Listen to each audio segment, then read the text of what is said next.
In the classical age of literary criticism, we have another prominent figure who is known as Horace. So Quintus Horatius Flaccus, or Horace, who very shortly we call commonly known as Horace, and he was a Roman poet, and he was best known for his satires and his lyrical odes. And his letters and verse, particularly his Ars Poetica, that is Epistle to Pisos, outline his beliefs about the art and craft of poetry. Okay, that is about his Ars Poetica. This is a celebrated work of Horace, who lived in the first century BC. Okay, who lived in the first century BC, and during the Augustan age. So the Augustan age, which is known as the golden period of Roman literature. So Horace was a younger contemporary of Virgil, and stands almost equal to Virgil in the realm of poetry. So that is about Horace, and it is something Horace lived in the glorious Augustan era, which was a period of Roman civilization and culture. And poetry flourished in his age, and was considered something good and noble, not something pernicious and unhealthy. Like Plato, he never banished poets from his ideal state. And Horace wrote both creative and critical pieces, and he was the greatest exponent of classicism, and he also composed satires, epodes, odes, epistles, and in this particular piece, Ars Poetica, he is like Pope's essay in criticism. It is in verse.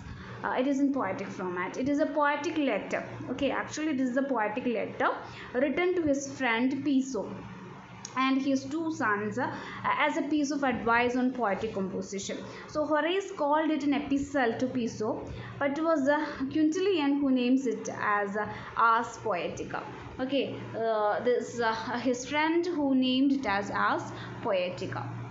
And so this person, Quintus Horatius Flaccus, more commonly known as Horace, was a Roman poet as we know him, and he's best known for his satires, his lyrical odes, his letters in verse, particularly his Ars Poetica. This particular piece outlines his beliefs about the art and craft of poetry. So there we are discussing on his main contribution to tradition of literary theory. So that's how the importance of Horace. So we are exploring that lies in his articulation of the purpose of poetry. So, or purpose of literature or art in general. So he says it as a dulcet utile. So he uses like a sweet and useful, he says. So Horace insists that literature serves the didactic purpose, and which had been Plato's main concern, and that it provides pleasure, that two goals are not incompatible. So as Plato had feared, he also had the same consider that poetry is a useful teaching tool, and Horace argues precisely because it is pleasurable. So he says the pleasure of poetry makes it popular and accessible, and its lessons thus can widely learned. And it's like Plato, Horace sees nature as the primary source for poetry, but he argues that poets should imitate other authors as well as imitating nature. Horace thus establishes the importance of a poet knowing literary tradition and respecting inherited forms and conventions as well as creating new works. And except for a few late Roman and early medieval writers who contributed to discussion of the theories about literature, such as there we have Plotinus, who lived in 204 to 70 centuries, both years 480 to 524 centuries, and Saint Thomas Aquinas, and the writings of Plato, Aristotle, and Horace. They pretty much defined the parameters of thought about literature from the ancient world until the Renaissance period. And they are creating new works. The explosion of art the explosion of art and literature and science, which we think of a hallmark of the European Renaissance of the 14th to the 16th centuries, that prompted not only a deluge of literary texts, including the works of the such luminaries as Shakespeare, but also a torrent of writings about the purpose, form, and importance of literature. So the Renaissance discourse of on literary theory was stimulated, at least in part, by rediscovery of Aristotle Poetics, a text which had been lost to Western culture during the Dark Ages. So there comes the importance of Horace again with this thing, and there we have Horace for a lot many purposes. Because of the admirable conscience of his critical observation and extremely quotable quality of his lines, Horace was always exalted to the position of a lawgiver. It was given actually by Dante. Okay, early middle writers who contributed discussion of theories about literature. So this we have seen, and Horace was exalted to the position of a lawgiver by Dante, and perhaps no poem of comparable length has provided so many phrases that have become common property of international culture. So this particular piece of writing, Ars Poetica, exercised a tremendous influence during the Middle Ages and the Neoclassical age. So it is considered to be the Bible of classicism in England. So this Ars Poetica, which is considered to be the Bible of classicism in England. So as a critic, however, Horace has no peer among Romans. His historic creation, the Ars Poetica, which has influenced the writers of the subsequent generations in Europe so much that some of them considered to the literary manual. So we have this French critic named Nicolas Boyle, who claimed to be an advocate of Horace's ideals of common sense, reasons, and moderation.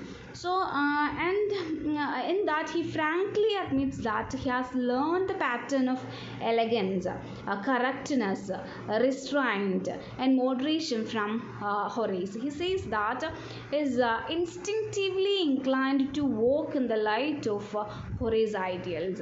Okay, this person, and there we have another critic of 17th century named Ben Jonson, who translated actually Ars Poetica into English. Who translated Ars Poetica into English?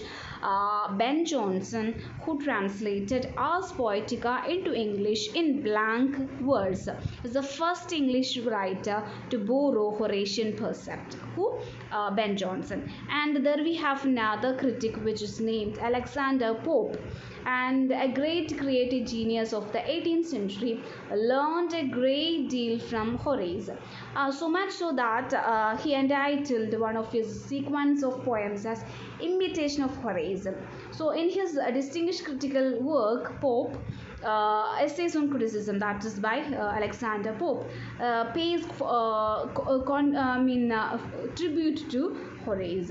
So this is considered to be the Bible of classicism in England. So this particular piece is a long poem of 5 lines in Latin. So Ars Poetica is a long poem of 541 lines in Latin. So the poem was originally entitled to Epistle. Epistle means letter to Peso. Peso is his friend, because here the poem addresses 3 Peso, the father and his 2 sons.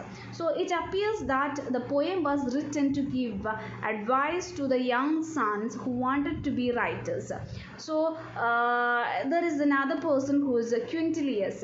So that is another young critic of the next generation, gave the title Ars Poetica to the book. Who? Quintilius. So Horace took inspiration from philosophers of his time who formalized and codified critical doctrines of Aristotle, who had lived 2 centuries before Horace. And Horace is considered to be the greatest critic after Aristotle.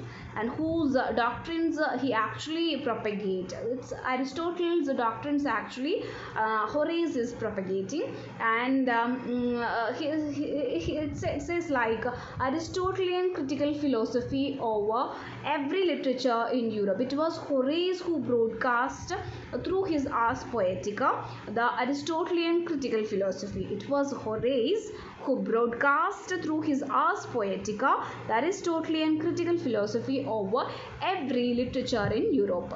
And it is something Horace kept the spirit of Aristotle's theory alive right down to the 18th century, till the 18th century. So this particular piece, the Ars Poetica, has no clear design or the theory of poetry and drama. And in this piece, Horace mixes numerous literary maxims in a manner which is likely to confuse an ordinary reader. And a critic rightly calls the poem art without an art. Horace had borrowed his doctrines and precepts from study of Greek masters, especially from Aristotle's Poetics. And Plato had emphasized on didactic angle of poetry, we know that. And Plato had said that it should make better citizens. So poetry should make better citizens. On the other hand, Aristotle laid stress on the aesthetic delight of poetry, and Horace synthesizes both their ideals and says a poet should instruct or please, or both. What Horace says, a poet should instruct or please, or both.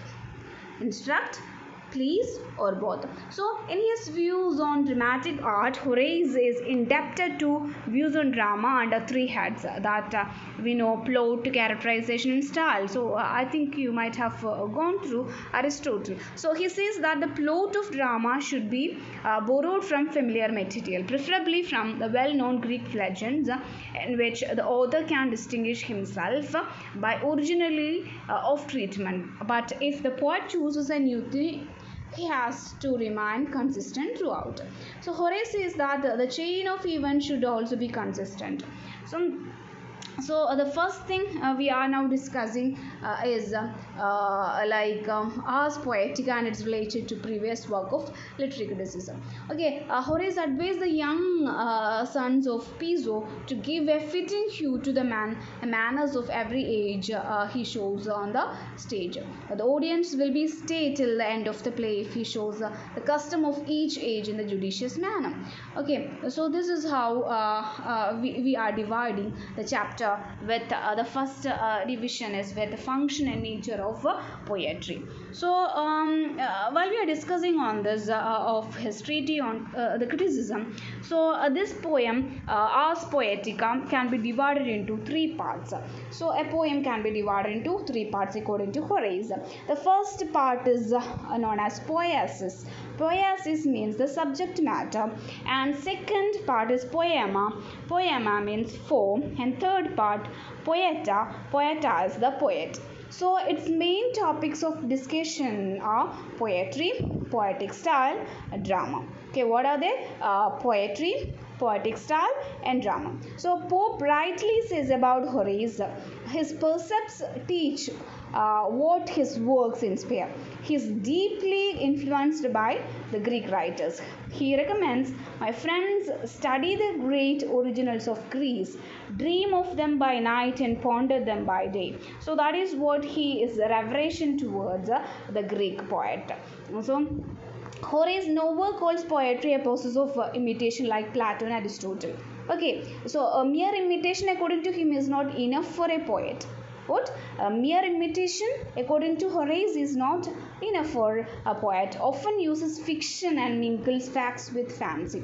To him, the function of poetry was both to delight and instruct. To delight and instruct, or both. That is what his principle. So poet desire either to improve or to please or to unite the agreeable and profitable, and that it is not enough for poems to have beauty, they must also be pleasing and lead the listener's soul whither they will. So the functioning nature of poetry, we have three things to note down. So according to Horace, he divided the poem into three parts. There is a subject matter, there is a form, there is a poet. So the subject matter, he gave the title poiesis, and the form of the poem, he gave the title poema, and the poet, he gave the title poeta. So he gave more importance to the Greek writers of the earlier times, and he never believed that poetry is something that of imitation. And according to him, the aim of poetry is to instruct and delight. So that is functional nature of poetry from the work Ars Poetica by Horace. Next we have the subject matter of poetry, which is titled by Horace in his Ars Poetica. Okay, the subject matter of poetry, according to Horace in his Ars Poetica, should be very simple according to him. What that meant is that is from familiar material and uniform. Okay, that is full of wholeness. He says that he who chooses his subject wisely will find that neither words nor lucid arrangements will fail him. For sound judgment is the basis and source of good writing according to Horace. So that is the subject matter of poetry. He says that it should be simple, and it should be from familiar material, and it should be very uniform, and it should have a wholeness, it should have a completeness. So he says that the person who is choosing a subject for his work, that neither words or lucid arrangement will fail him. For sound judgment is the basis and the source of good writing according to this person Horace. So next we have poetic diction. So poetic diction means what? The language which is using in the poetry. Okay, Horace is a person who is always remembered for the theory of poetic diction. Why? Poetic diction, he says, can never be altogether established and stationary affair. And according to him, the function of language in poetry is to express. Express but man's experience, which poetry exists to express, is continually changing, and since it is continually adding to itself, and we have seen with the growth of experience, the language of poetry must keep a pace. So it is to be truly expressive. So he says, like, language is like a tree. What? Language is like a tree, and its words are like leaves, it's like, as the years go on, the old leaves fall and the new leaves take their place, but the tree remains the same. So Horace's observations on poetic dictions are like those of Aristotle. Okay, following Aristotle, he also emphasized the right choice of words and their effective arrangements in composition. Okay, he followed the language proposed by Aristotle, and Horace's observation of poetic dictions are like those of Aristotle. A poet is free to use both familiar and new words according to Horace. So new words continually go on coming to the poet like new leaves to the tree. Okay, so the poet must not rely wholly on the vocabulary of his predecessors. So he can use new words too. Okay, he must coin new words too. Okay, that is what his idea on the language which can be used in poetry, or which can be used in art or literature. Okay, next we are moving on to next topic of Horace and his Ars Poetica, that of Horace's observation on style. So Horace is a person who wished that the writer should observe the settled forms and shades of style in poetry. And there he says what that meant is like lot many meanings which can be arrived with the shade of the style poet is using. He pointed out some of the shortcomings of style. So he says, there is a quote, I endeavor to be brief and become obscure, sinew and spirit, desert and researcher after polish, one striving for grandeur and become bombastic. Whosoever is excessively cautious and fearful of the tempest scrolls along the ground, and he who yearns after too prodigal a variety in his theme. So it is something, he paints a dolphin in the forest here, okay, or a wild boar among the wolves. If the poet does not have a genuine artistry, so poet must have a genuine interest in what he is writing. So the effort to avoid an imperfection leads him to a graver graver misery, according to what Horace on style. So he must be very sincere to what he is writing, and that is something that make a poetry grandeur, that is making the bombastic to the piece of writing, whatever he is writing only. Okay, and next is deals with meters and the appropriateness, the poetic figures, the poetic devices one should use in one's work. Okay, it is Homer, according to Horace, who shown meter the best written deeds of kings and great captains. So verses of unequal length were first used for laments. So കുറേ വരികൾ ഉള്ളത്. So later as for the sentiment that attends granted beseeching. So the muse is the poetry inde god എന്നാണ് muse എന്ന് പറയാ. So there is earlier ഒരു lyre എന്ന് പറഞ്ഞിട്ടുള്ള ഒരു മ്യൂസിക്കൽ ഇൻസ്ട്രുമെന്റ് വെച്ചിട്ടാണ് poetry compose ചെയ്യുക. So muse a poetry inde god has given to the lyre. Lyre means lyre. So lyre is the musical instrument, the celebration of the gods and the offspring, that is the victorious boxer. And there is if one does not know and cannot observe the conventions and forms of poems, it does not deserve to be called a poet. അപ്പം എന്താണ് ആ ഒരു പാരാമീറ്ററിൽ, classical ഏജിൻ്റെ പാരാമീറ്ററിൽ തന്നെ ആയിരിക്കണം ഒരു പോയിറ്റ് പോകേണ്ടത്. Comic material for instance is not be treated in the verse of tragedy. Comedy ഒന്നും ഒരു തരത്തിലും മിക്സിംഗ് ഒന്നും പാടില്ല. Similarly it would be outrageous to narrate the feast of verse proper commonly daily life and almost comedy. അപ്പോൾ സാധാരണ use ചെയ്യുന്ന സാധനങ്ങളൊന്നും, സാധാരണ ലാംഗ്വേജിൽ യൂസ് ചെയ്യുന്ന സാധനങ്ങളൊന്നും ഏതിൽ പാടില്ല, ട്രാജഡിയിൽ പാടില്ല എന്നാണ്, അല്ലെങ്കിൽ പീസ് ഓഫ് റൈറ്റിംഗ്സിൽ പാടില്ല എന്നാണ് ഹൊറേസ് പറയുന്നത്. അപ്പോൾ so he gave also more importance to the tragic forms. Seriousness ആണ് ആൾ കൊടുക്കുന്നത്, and also the grandeur of thought ana he also gives for that.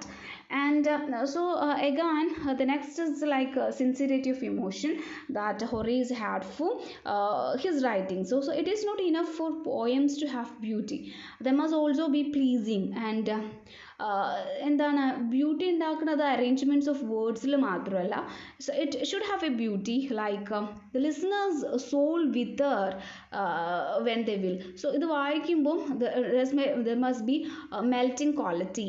Okay, if you should have me weep you must first express grief yourself എന്നാണ് പറയണത്. ഒരാളെ കരയിപ്പിക്കണം എന്നുണ്ടെങ്കിൽ എന്ത് പറ്റണം? You must cry first.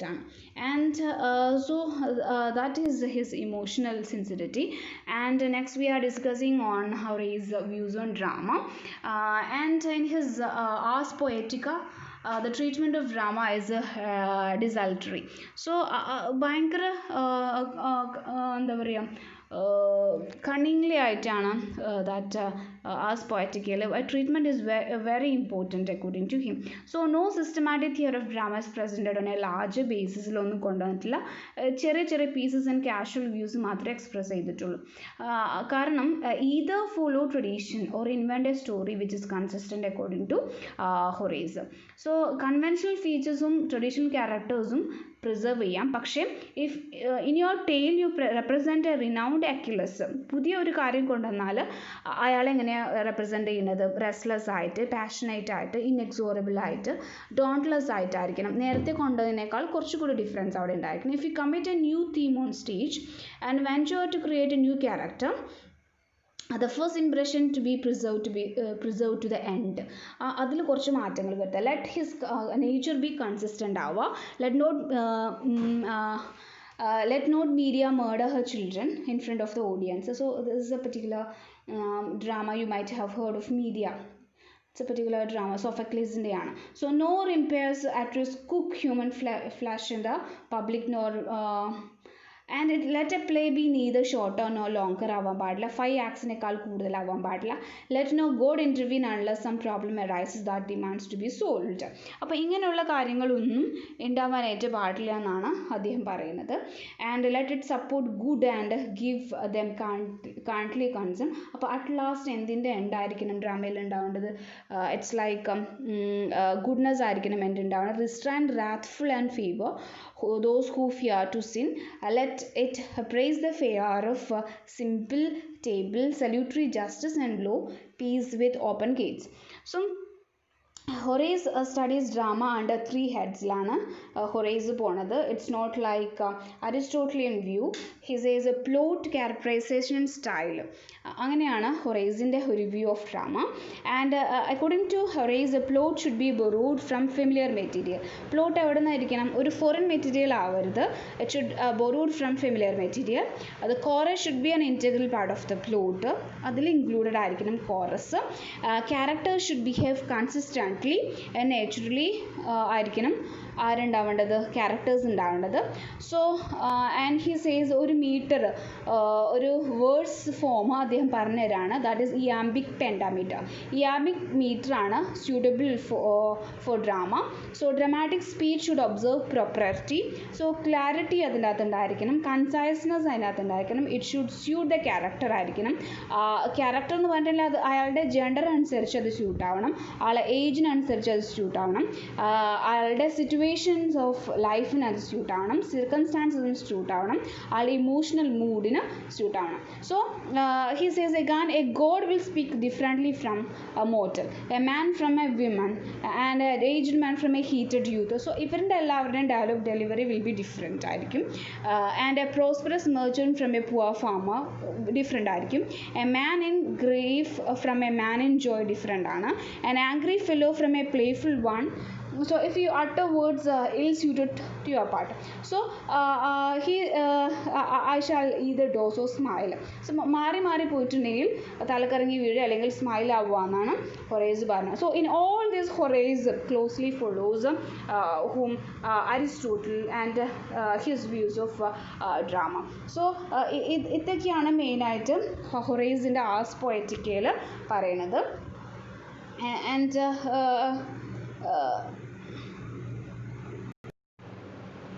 and in addition to this, Horace takes the progress of drama in Greece from the uncultivated days to the times of great masters like Achilles in ഒരു ബിറ്റിലേക്ക് കൊണ്ടുപോകുന്നുണ്ട്. So in the beginning stage of was very crude ആയിട്ടുള്ളതായിരുന്നു.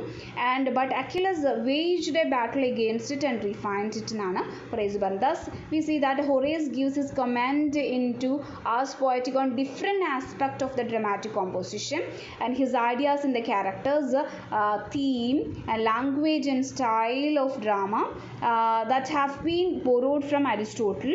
His views in the role of chorus, length of the play, the number of speakers in a scene guided a large number of writers for several generations in many countries in Europe. So these all kinds of notions we get when we are looking on the poetic treatise of Horace. Okay, to conclude Horace and his Ars Poetica, he was one of the greatest poets of Roman Augustan age. So that particular age is the golden age that lasted from 27 BC to AD 14, and that particular age which included Virgil, Ovid, Propertius and Tibullus like great writers. And Horace was a master of the short lyric and the very embodiment of wit. And he became a model of the courtly poet who could move around in high society without prostitute his talents or his art. So this particular one which was translated into prose art of poetry is actually a verse epistle addressed to Pisco family. So this family was Horace's patron ആണ്, ഫ്രണ്ട്സിന് വേണ്ടിയിട്ടുള്ളതാണ്. So in this letter Horace ഇങ്ങനെ അറിയപ്പെടുന്നത് giving advice to the to Piso boys on how to write great poetry. So the letter is really none too subtle appeal to the two boys to give up poetry. So okay, with much irony and wit, Horace advises the boys to put their poetry in a closet for 9 years. അങ്ങനെ അദ്ദേഹം പറയണത് before showing it to the public. അപ്പോൾ പബ്ലിക്കിന് കാണിക്കുന്നതിനേക്കാൾ മുമ്പ് ഒരു 9 വർഷത്തോളം എന്ത് ചെയ്യുക, അത് അടച്ചു വെക്കുക. സോ ഹൊറേസ് പറഞ്ഞിട്ടുണ്ടെങ്കിൽ ഒരു മാസ്റ്റർ ഓഫ് ഐറണിക് പ്രോസ് ആണ്. He expresses contempt in his letter for critics who flatter their patrons instead of telling them truths. അപ്പോൾ എന്താണ്, നമ്മളിപ്പം ചിലരിൻ്റെ അടുത്ത് എന്താ വെറുതെ ഫ്ലാറ്റർ ചെയ്തുകൊണ്ടിരിക്കും ആൻഡ് അത് നന്നായിട്ടില്ല എന്ന് പറയണതിന് പകരമായിട്ട്. സോ ആ ഒരു കാര്യത്തിനെതിരെയാണ് അദ്ദേഹം പറയുന്നത്. സോ കുറേ കാര്യങ്ങൾ ഇതിനകത്ത് ഉണ്ട്. ഒരു influential view of the proper role of a critic കൂടെ ആസ് പോയറ്റിക്കയിലൂടെ ഹൊറേസ് പറഞ്ഞു തരുന്നുണ്ട്. A critic is what is a whetstone ആണ് against which poet can sharpen the work. And again the purpose of a whetstone is not itself to write great poetry but to teach the proper duty and office of the poet എന്നാണ് Horace പറയുന്നത്. So ഇത് includes censuring and editing poetry that either uses the raw material, handles that material in an appropriate way. So the laws that dictate what is not appropriate for poetry constitute the central and foundational notion of neoclassical art എന്നാണ് അദ്ദേഹം പറയുന്നത്. So and ഹൊറേസിന് കുറേ rules ഉണ്ട്, നമ്മൾ കണ്ടിട്ടുണ്ടായിരുന്നു അത്. So play should not begin at the beginning but should plunge in medias. So middle of തിങ്സിലായിരിക്കണം play തുടങ്ങേണ്ടതെന്നാണ് ഹൊറേസ് പറയുന്നത്. Play should consist of 5 acts അതിനകത്ത് ഉണ്ടായിരിക്കണം. പിന്നെ എന്താ, they should not end with ഒരു എന്താ പറയുക ഡയസ് എക്സ് മെഷീന എന്ന് പറഞ്ഞിട്ടുള്ള മെക്കാനിസത്തിലാവരുത് എൻഡ് ആവേണ്ടത്. So it should have a clear end ഉണ്ടായിരിക്കും, പ്രൊപ്രൈറ്റ്നെസ് അതിനുണ്ടായിരിക്കണം. സോ പിന്നെ പറയണത് അദ്ദേഹം the chorus and the coral song should serve an integral function കൊടുക്കണം. And the 4 criteria all express an organic view of drama.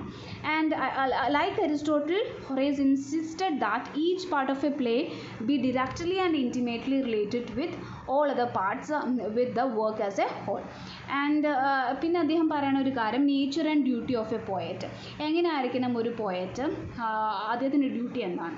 The true poets combine genius and art. He's an inspired craftsman ആയിരിക്കണം എന്നാണ് Horace പറയുന്നത്. So the true poets combines genius and art. He is an inspired craftsman. And like an അത്ലറ്റിനെ പോലെ he needs both native ability ഉണ്ടായിരിക്കണം, rigorous ട്രെയിനിങ്ങും ആർക്കുണ്ടായിരിക്കണം, ഒരു പോയറ്റിന് ഉണ്ടായിരിക്കണം. So the artist and poet must labour never to be mediocre മാത്രം ആവരുത്. So the best poets make it look easy. The works are so perfect and unified ആയിരിക്കുള്ളൂ. So എല്ലാതും ഭയങ്കര ഈസി ആയിട്ട് ചെയ്യുന്ന ആൾക്കാരാണ് പെർഫെക്റ്റ് ആയിട്ടുള്ള ആൾ.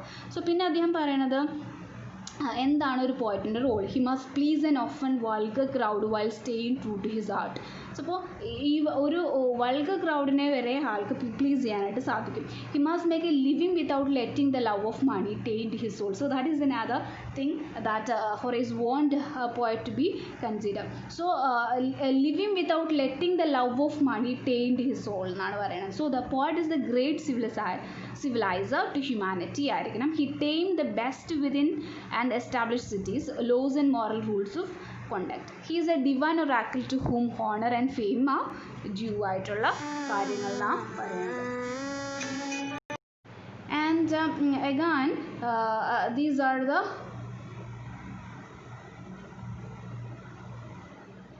are the things on Ars Poetica and his work, Horace's work Ars Poetica, and which is considered to be the Bible of that time.